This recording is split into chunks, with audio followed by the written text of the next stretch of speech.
Est-ce que c'est une garantie pour la paix, d'après vous? Ah non, la preuve, on le voit. En ce moment, vous avez le commissaire européen Thierry Breton qui est en train de coordonner la fabrication d'obus pour envoyer ça en Ukraine et qui est en train de nous entraîner à une guerre contre la première L'Europe de la puissance. paix, vous n'y croyez pas? Pour vous, c'est un slogan juste. Non, ça a marché, on a présenté ça comme ça au début, mais en fait, il s'agissait d'une vassalisation américaine. C'est de ça qu'il s'agit. À l'origine, la construction européenne a été portée par Jean Monnet et Robert Schuman, qui étaient justement dans la main des États-Unis. Alors justement, vous dites qu'il faut décoloniser la France et l'Europe des États-Unis. Aujourd'hui, vous remarquerez quand même que ceux qui font le plus peur à cause des ingérences, c'est la Russie et la Chine. Vous avez plus peur des Américains? Oui, mais parce que ça, c'est ce qu'on raconte toujours à la télévision. En fait, il y a des débats qui sont interdits. Par exemple, on va fêter le 8 mai, enfin, on a fêté le 8 mai. Bon. On va bientôt fêter le 6 juin, j'imagine, 3 jours avant les élections. On va avoir tout un, voilà. Vous savez ce que c'était que le débarquement? Le 6 juin 44? Est-ce que les Français savent que Charles de Gaulle refusait de célébrer le 6 juin? Le 6 juin 1964, il a refusé de célébrer le 20e anniversaire. Il a célébré uniquement le débarquement de Provence le 15 août 44. Et pourquoi ça? Regardez ça. Vous savez ce que c'est? Je vous le montrer à la télé. Eh ben, c'est un billet américain. C'est un billet américain, mais c'était formulé en francs. Et de quoi s'agissait-il? Il s'agissait que les Américains, lorsqu'ils sont arrivés le 6 juin 44, ils avaient décidé que la France deviendrait un gouvernement d'occupation. Ils nous imposeraient une monnaie qui était en fait un copier-coller du dollar. Et ils nous mettraient sous occupation comme l'Allemagne et l'Italie.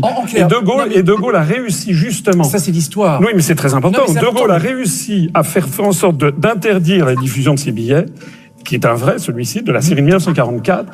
De Gaulle a réussi à l'interdire et De Gaulle a réussi à nous faire classer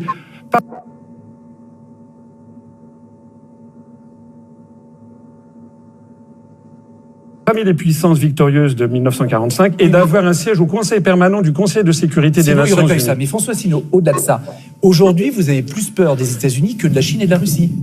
Écoutez, on n'a pas là, vous me laissez en 3 minutes. Il faut faire attention à tout le monde. Non, oui, même pas. Il faut faire attention à tout le monde. Du temps de De Gaulle, nous avions une force de frappe nucléaire pour nous protéger erga omnes, comme disait la stratégie, ça veut dire contre tous. Et ce qui est en train d'arriver en ce moment, et ça c'est vraiment le sujet le plus important de ces élections européennes, dont personne ne parle en fait.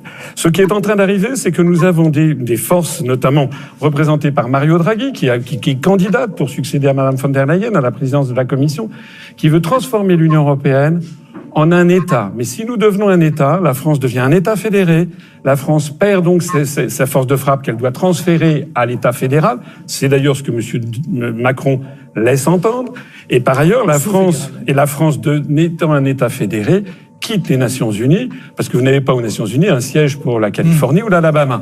Et ce faisant donc, nous abandonnons ce pourquoi s'était battu De Gaulle en 1944, c'est-à-dire le siège permanent au Conseil de sécurité qui faisait de nous une grande puissance. Concret, parce que vous défendez la sortie de la France de l'Union européenne, le Frexit. Oui. C'est comme ça qu'on l'appelle. Comme le Brexit au Royaume-Uni. Est-ce que le Brexit est votre modèle? Alors oui et non. Oui, en ce sens qu'ils ont fait ça dans les formes, en utilisant l'article 50 qui est prévu, donc en restant en très bon terme d'ailleurs avec les voisins.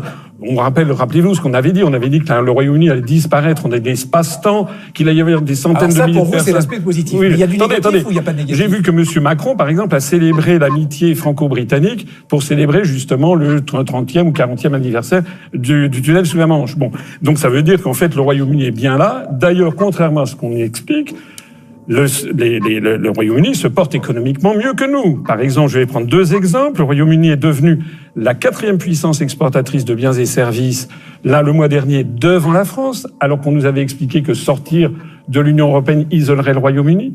Un 2e exemple, le SMIC britannique était 15% inférieur au SMIC français en 2016, il est aujourd'hui 10% supérieur.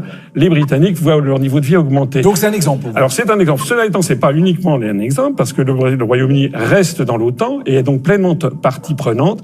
Actuellement, c'est les plus proches alliés des Américains. Voilà. Ça doit pas donc ce que nous proposons, c'est la sortie de l'Union européenne, de l'euro et de l'OTAN. Et notez bien d'ailleurs que c'est pas un système c'est pas quelque chose de circonstance. Ça fait 17 ans que je dis ça, 17 ans que je propose. Or, les événements nous donnent raison. Juste une chose, sur le Frexit, vous avez un concurrent, par exemple, c'est Florian Philippot des Patriotes. Pourquoi vous n'avez pas fait liste commune? Bon, ça, c'est son problème. Écoutez, de toute façon, Vous lui aviez proposé? Non, mais lui, Oui, on lui avait proposé, quand il avait quitté le Rassemblement national, de nous rallier. Il l'avait refusé. Il était allé chez votre confrère, M. Bourdin, pour expliquer qu'il était le seul à proposer le Frexit. Alors, vous avez 10 ans que je le proposais avant. Mais disons que nous avons des choses différentes. Monsieur Philippot, lui, il fait alliance avec Monsieur Poisson, c'est-à-dire avec, en fait, des partis qui sont classés à l'extrême droite et qui ne veulent pas sortir de l'Union européenne. Monsieur Poisson n'a jamais dit qu'il voulait sortir de l'Union européenne. Nous rassemblons tous les frexiteurs de droite et de gauche. Et sur la liste que je vais présenter, que nous avons déposée, sur cette liste, vous avez l'autre dernier de la liste, par exemple, Monsieur Pierre-Yves Collombat, qui est sénateur, qui est un ancien sénateur, apparenté socialiste et communiste. Justement, sur votre liste, sur la dernière question, lors de la présidentielle, vous n'aviez pas eu les 500 parrainages pour vous présenter à la présidentielle. Il y aura bien une liste UPR le 9 juin. Elle est déposée. Vous avez l'argent pour ça. On a lancé une cagnotte lancée sur votre site. Oui, on a lancé une cagnotte. On a dépassé les 2 tiers. On est à 67%. Donc déjà, on a les moyens de financer des bulletins de vote dans tous les bureaux de vote, des affiches dans tous les bureaux de vote et des bulletins de vote qui seront envoyés à tous les Français par l'intermédiaire. Donc vous serez bien aux européennes. Ben, bien sûr. Et on va peut-être faire une percée. Vous allez voir. Merci François Asselineau d'être venu sur le plateau de Dimanche en politique, à retrouver sur le site ou l'application France Info rubrique magazine ou sur la plateforme France TV. Dimanche en politique continue.